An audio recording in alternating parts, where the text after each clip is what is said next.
Guys আপনারা কিন্তু সবাই জানেন যে গেরেনার জামাই আমি, আর আমি কিন্তু গেরেনার মেয়ের সাথে আবারও ঝগড়া করছি। আর ঝগড়া করে গেমে আসতে না আসতেই দেখি অস্থির একটা বান্ডেল দিয়ে দিছে গেমে। মানে আমি যখনই গেরেনার মায়ের সাথে ঝগড়া করি তখনই গেমের নতুন নতুন বান্ডেল দিয়ে দেয়, কারণ গেরেনা তো জানে আমি একটা ফকির, আর এই বান্ডেল নেওয়ার জন্য হইলেও আমার গেরেনার মেয়ের সাথে আবার সবকিছু ঠিক করা লাগবে। কিন্তু না গেরেনা, তোমার এ আশা পূর্ণ হবে না, কারণ আমি একটা জেদি পোলা, আমি আগে কথা বলবো না। তো যাই হোক, এবার গেরেনার মেয়ের সাথে ঝগড়া করার মেন একটা উদ্দেশ্য ছিল আমি নাকি ঠিক মতো করতে পারি না।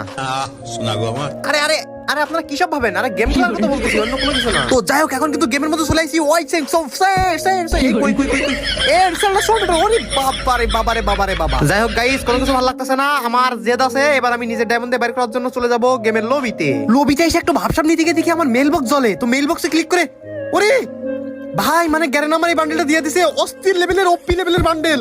মানে গ্যারেনার মেয়ে এখনো লুকে লুকে ভালোবাসে আমারে। ওরে ভাই, আপনারা সবাই এক্ষুনি নিয়ে নেন, বান্ডেলটা কিন্তু অস্থির।